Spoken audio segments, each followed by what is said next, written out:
Hey guys, so I decided I was going to make a video just because election day was yesterday and I went out and voted. I voted Bernie, so just putting that out there.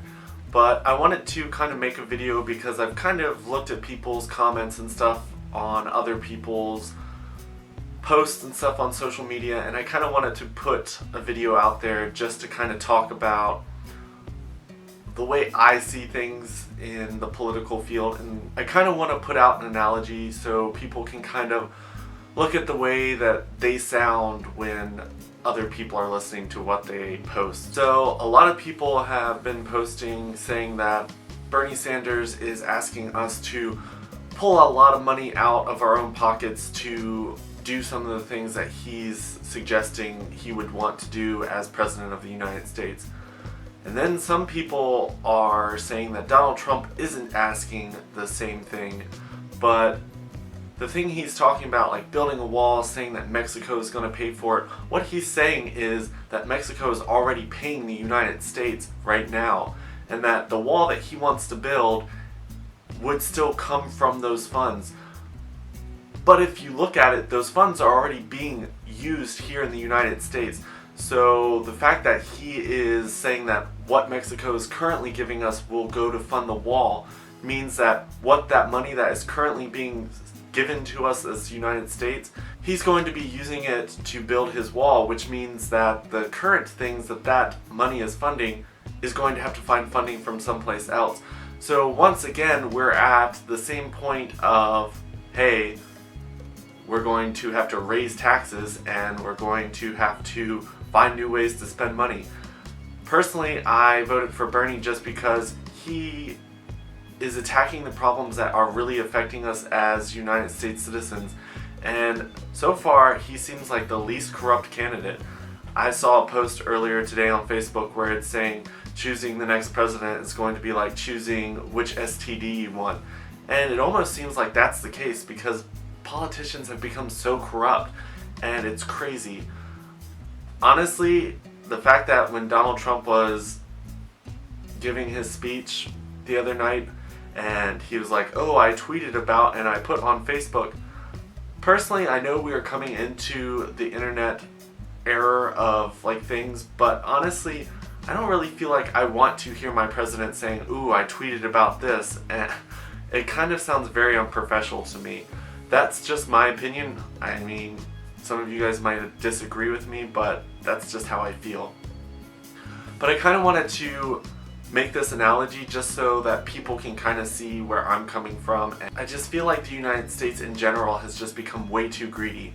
So I actually made this analogy for one of my friends a while back who was very Republican, and he kept just saying that he didn't want his own money being spent on other people. So I made this analogy to him and it made a lot of sense, and so I'm going to share it with you guys, and maybe you can pass it on and use it in one of your conversations or debates with one of your friends.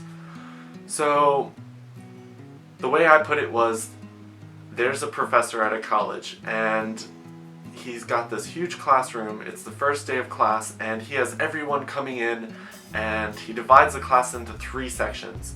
So the first section, he actually says, hey, so since you guys are here, you're going to get all the answers to the tests and quizzes I'm going to be giving out in the class this year. So that portion of the class got extremely lucky for sitting on that side of the class. No other reasons, they weren't first there, they just happened to be in that side of the class, which was the portion he decided to give all the answers to for the class. Which really means they don't have to try at all. They don't have to study, they don't have to put any effort into that class. They're going to pass because they've got the answers right there. Then you've got the second half. In the middle of the class, he actually gives the textbook to.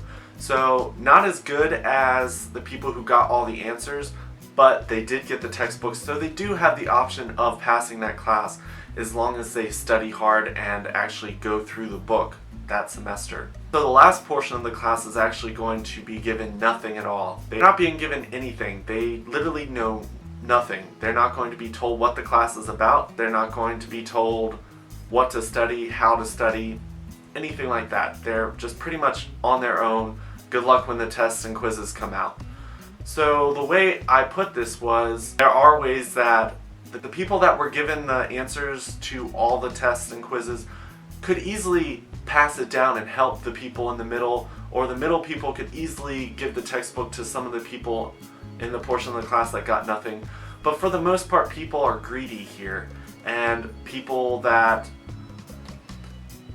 have the answers to the tests are just going to go out and party and have fun, because really there's nothing to hold them accountable for sharing or helping their classmates, because the teacher pretty much just gave them everything they needed to pass. And so I will say, in real life, some of those people might share the answers or share the book with people who are a little bit less fortunate, but for the most part, everyone's going to keep what they've got, just because, one, they don't want to take any extra time to help someone else, and two, I mean, there's no incentive for helping other people. So that's kind of the issue there. So at the end of the semester, the teacher actually starts pulling up the grades and says, okay, so here's the final test. I just want to let everyone know that this test is going to be graded class-wide. So instead of your grade counting for yourself, it's actually going to be an average of the entire class. So this is where the people who had all the answers to the tests and quizzes actually are affected by the people on the lower end, and at this point there's nothing they can do. They can't share their answers, they can't help those people out. So now those people, now their grade is affected by the people that they could have helped earlier but they didn't. What I guess I'm trying to say is, the rich people, the people who are educated, have money, need to take their money and time helping the people who are less fortunate, because the people at the bottom are suffering. The next class will be the people in the middle who are going to be suffering. And once it gets to the point where people up here notice the difference and start to have money problems, it's going to be too late to fix anything, because at this point we're so far in debt, there's no way to fix the problem. We're all poor. Now the rich are actually becoming poor. It's just, we need to stop focusing on greed and everything like that. So when people are saying, oh, I'm not going to vote for Bernie Sanders, he's trying to take money out of my own pocket to fund colleges and fund and help the poor people, honestly, that's a problem and we need to have it fixed. And the fact that Bernie is actually looking at that shows that he's a candidate that's actually trying to fix problems.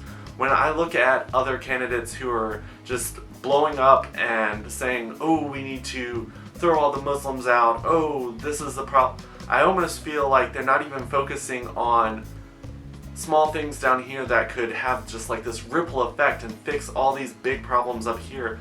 I'm just trying to trick people who don't give a second thought into anything that they say. They just go, yes, let's do it, he's gonna save us money, oh, but in the end, you're screwing yourself over, because no one's really being helped in the end of that. So sorry for all the rambling, but I had to make this video. I really wanted you guys to kind of get that analogy. I hope that helped you out. I know that was kind of a poor way of explaining it. I know it was kind of but I tried my best. I hope you guys like this video. Please share it with all your friends, and I guess I will see you guys next week. Bye.